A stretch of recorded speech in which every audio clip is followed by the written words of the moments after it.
बड़ों की तरफ जब भी व्यक्ति देखता है, चाहे श्रद्धा से देखे चाहे भय से देखे, उसके अंदर नियम से उत्थान ही होता है।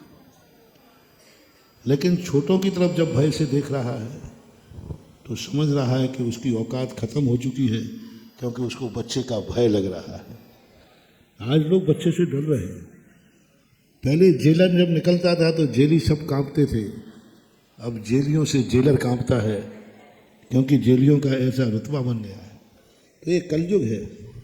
जब आपको बच्चों से डर लगने लगे तो उस समय उसकी शक्ति, उसका अंदर का जो विल पावर है वो कमज़ोर पड़ता जाता है। और बाप को देख करके डर लगे तो विल पावर दुगुना रात छोड़ना बढ़ता है। बाप को देख करके यदि डर लगता है तो बुराई छूट जाती है, और बेटे को देखकर डर लगता है तो बेटे में बुराइयां पनप जाती है, बेटे में बुराइयां पनप जाती हैं।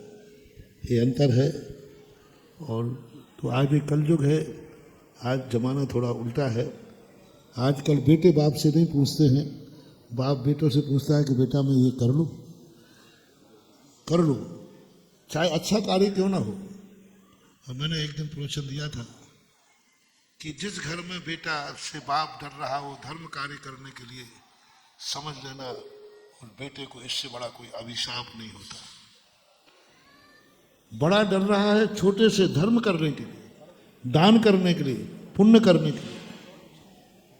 तो मैं सदा कहता हूं, छोटों से अपने बड़ों को एक छूट दो कि धर्म और दान करने के लिए हम छोटों से मत पूछो। जब बाप छोटे से पूछे कि बेटा मैं ये दान देना चाहता हूं, तो मैं अपने भक्त बेटों से कहना चाहूंगा, तुरंत बाप से कहना, पिताजी आप मेरे पिता हैं या पूर्व जन्म के बैरी हैं? क्या तुम मेरे पूर्व जन्म के बैरी हो? बोले बेटा क्यों? आप पिता होकर मेरे से पूछ रहे हो? अरे धन की संपत्ति तो क्या, आप तो मेरा भी दान दे दो तो भी मैं ऊँट नहीं निकालूंगा, क्योंकि आप मेरे पिता हैं। मुझे भी दान दे दो तो भी आपको मेरे से पूछने की जरूरत नहीं है। और यदि आप मेरे से पूछ रहे हो कि बेटा मैं बोली लेना चाहता हूं, ले लो, तो बेटा को इससे बड़ा अभिशाप, इससे बड़ी बेइज्जती, इससे बड़ा अपमान कोई दूसरा बेटे का हो नहीं सकता।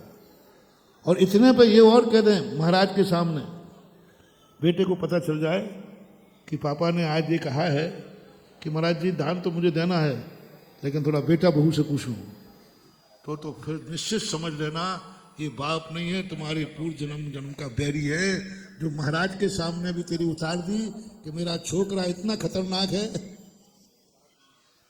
नहीं, कभी भी नहीं। और घर में कोई भी व्यक्ति किसी का भय धर्म कार्य करने के लिए नहीं होना चाहिए।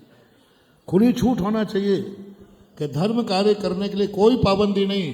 सारी संपत्ति भी दान दे के आ जाओ तो मैं गर्व करूंगा कि मुझे भिखारी बना दिया, किसी पाप के कारण नहीं, किसी जुआ के कारण नहीं, धर्म में दान के कारण बना दिया, तो भी मैं भाग्यशाली समझूंगा। ऐसा परिणाम होना चाहिए। लोग घर से छुपा करके दान देते हैं। मैं काम जाता हूँ, बहुत लोग दान आते हैं, छुपा कर दान देते, भाई से छुपा के दान देते, बेटे से छुपा के दान देते, सासू बहू से छुपा रही है और बहू सासू से छुपा के दे रही है। मैंने कहा इस परिवार का कभी कल्याण नहीं हो सकता।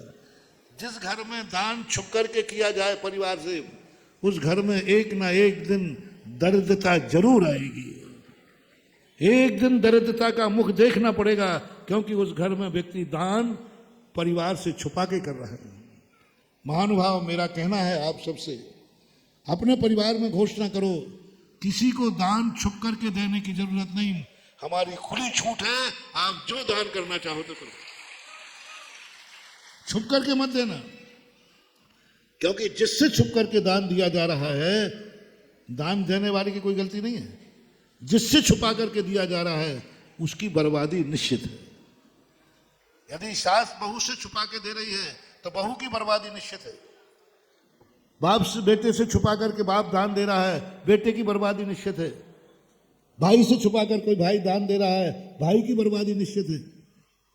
इसलिए मेरा उनसे कहना है कि पहले ही से कह दो ना, छुपा के मत दो, मेरी सहमति है। वो देगा तो सही, उसको दान देना है तो देगा तो सही, लेकिन तुम्हारे से छुप के दिया, तुम्हारे से डर के किया, तो तुम्हारी बर्बादी तो होना निश्चित ही है, भी मत लगाना। इससे अच्छा है कि कह दो कि भाई दान दो, छुप कर क्यों दे रहे हो, मेरी सहमति है, ये होना चाहिए, ऐसा होना चाहिए।